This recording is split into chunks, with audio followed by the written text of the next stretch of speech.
Hello everyone, আসসালামু আলাইকুম। আশা করি আপনারা সবাই ভালো আছেন। আলহামদুলিল্লাহ আমিও ভালো আছি। আজ চলে এসেছি আপনাদের সাথে একটু রেসিপি শেয়ার করার জন্য।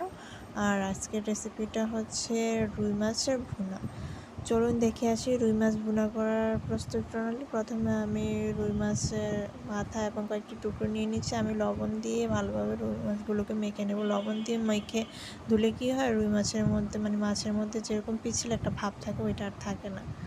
দেন আমি ভালোভাবে মাছগুলোকে ধুয়ে নিয়েছি। এখন আমি পরিমাণ মতো লবণ নিয়ে নেব এবং নিয়ে নেব পরিমাণ মতো রসুন বাটা। তারপর আমি নিয়ে নেব পরিমাণ মতো হলুদের গুঁড়ো, পরিমাণ মতো মরিচের গুঁড়ো। দেন আমি মাছগুলোকে ভালোভাবে মেখে নেব যাতে মশলাগুলো মাছগুলোর ভিতরে ভালোভাবে ঢুকে যায়। তারপর আমি চুলায় একটি ফ্রাই প্যান বসিয়ে দিলাম এবং পরিমাণ মতো তেল নিয়ে নিয়েছি। তেল ভালোভাবে গরম হয়ে যাওয়ার পর আমি তেলের মধ্যে মশলা দিয়ে মাখানো মাছগুলো দিয়ে দিব।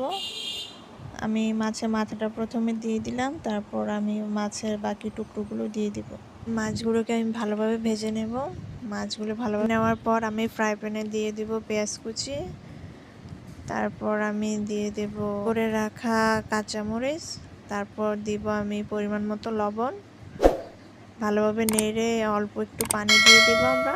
তারপর দেব পরিমাণ মতো হলুদের গুঁড়ো, পরিমাণ মতো মরিচের গুঁড়ো, পরিমাণ মতো ধনিয়া গুঁড়ো এবং পরিমাণ মতো জিরা গুঁড়ো। কুচির সাথে আমরা মশলাগুলোকে ভালোভাবে মিশিয়ে নেব এবং মশলাগুলো আমরা ভালোভাবে কষিয়ে নেব। কষিয়ে নেওয়ার পর আমি ভেজে রাখা মাছের মাথা এবং বাকি টুকরোগুলো দিয়ে দেব।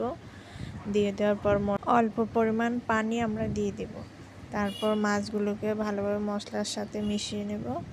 দেন আমরা ঢাকনা দিয়ে 5 মিনিট ঢেকে নেব।